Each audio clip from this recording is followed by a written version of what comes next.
Hello everyone, welcome back to Webtech Tutorial.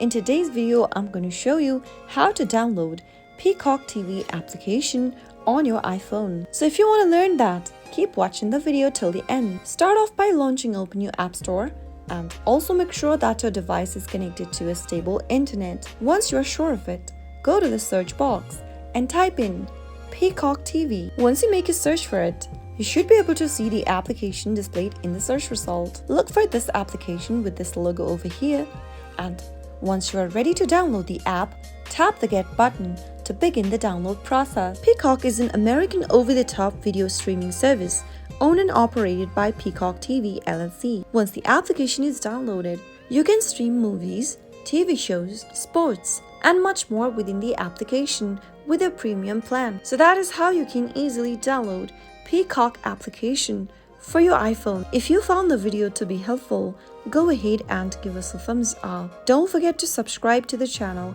by hitting the subscribe button. Also press the bell icon so that you'll never miss another upcoming upload from us. I'll see you again in the next video. Goodbye till then.